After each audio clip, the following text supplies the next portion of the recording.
Me and my boy, my business partner Lex One, he kind of got me into it. He always burned me CDs and write on the covers. We used to pass the mic back and forth to each other and just kind of spit a verse. And then later on we formed a group called Real Life Dialect. We just opened up for everybody. We just kind of continued it from there. GTPs formed.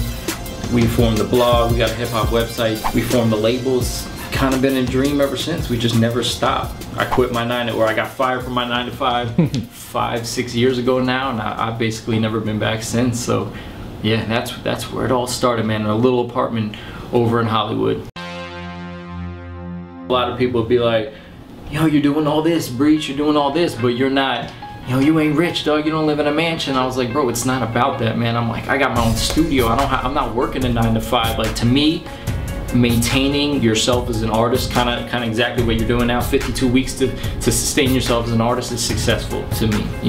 Opening all these shows that we've opened, like, I'll go home, people will be cheering my name on stage, and I'll go home and I'll be a nobody 5 minutes later, and to me that's still success. Doing what you love every single day of your life. I mean, right now, my privacy, so I got the studio in the crib, all the people come through, I'll be exhausted, or, I'll be chilling with someone, they're like, yo, we're coming through, studio session. I'm like, I know that'll come through, that's not a huge thing to me. They're all my boys, and whatever I can do to help everybody, but, personal sacrifice, man, no sleep.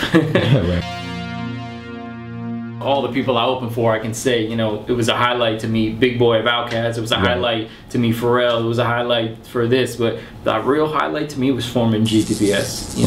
GTPs is a hip-hop blog, it's our label, it's our lifestyle. There are people walking around with GTPs tats right now, like tatted up it. It's a huge lifestyle, and that's kind of my biggest thing. I feel like it's a great movement right now. I think the hardest lesson I had to learn was kind of like explaining to people what the hell I do. So my pops or my sister, some little family I have left, would be like, I don't get what you do. Why don't you go get a 9 to 5? And it kind of like frustrates me. I'm like, I'm not getting a 9 to 5. This is what I fucking do. You know what I mean? But what do you do? I'm like, bro, like, how are you making money? It's always the same question. How are you able to support yourself off music? I don't get it. I don't get it. But you know what? I don't care if they don't get it. I get it. I understand what we're doing. I understand what the movement is. It's one thing to get booked on a show and you're just one of 20 artists, and they know they can book whoever, and they know all these artists are going to perform for free because they just want to be on that show. But if you're the person throwing the show, you can make the money. If you're the person that pays $1,500 for Helter Skelter, and then you can make $1,000 that night. It kind of appealed to me a little bit more. Not to mention, when you book the artist, you kind of automatically open up for them, so you create your own opportunity in that lane.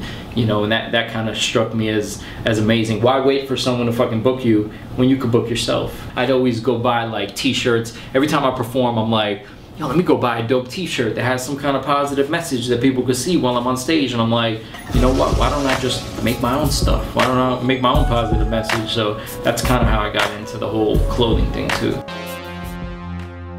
I literally will sit in my bed and freaking shut my eyes and visualize what it is I'm trying to go after. Like, there's always a light at the end of the tunnel, always, and I, there are times where I'm like, I'm never ever gonna see this light ever, and I'll just sit there and I'm like, I can see it and I can taste it. Like, it's like someone dangling a carrot in front of a horse. Like, you almost see it and you know it's there. Like, this guy got a record out, my boy just did big on this record, we got a dope video out, everybody's giving us props, and it's like, but we still haven't made it, but I can see it. And I always put it in the back of my mind or the front of my mind, like, one day I'm gonna see it, and like, that will stop me in my track. All right, get rid of all that negative shit, get rid of all the negative thoughts out your head, and just focus on what you know is gonna happen. Whether it be 2 years from now, 5 years, 10 years, it's gonna happen. It's inevitable. Relationships haven't seemed to work for me. It's kind of my own personal fault. When I have somebody in my life, I take all my focus off music and what I'm doing, so I kind of slow down a little bit on that. But how do I balance everything? Yeah. Organization, really writing stuff down. My boy always taught me, like, write stuff down, always have things like organized. honestly, I know how stupid this sounds, but cleaning my crib all the time, like keeping it organized. When you have cluster around you, it always feels like things are disorganized. You clean, you write things down, you have a plan, you have a schedule, you make sure all your tracks are listed out. Use the iPhone, put things in your notes, and you know, that's kind of how I cope with everything. I keep everything like in my brain and written down, somewhat organized, so we know what's going on next, you know. What I've learned throughout like watching hip hop and watching all the hip hop beefs, like the winner seems to always be the person that consistently puts out music, record every week and put out a track once or twice a week up until this point. And I feel like every artist did that, he'd get ahead a lot quicker.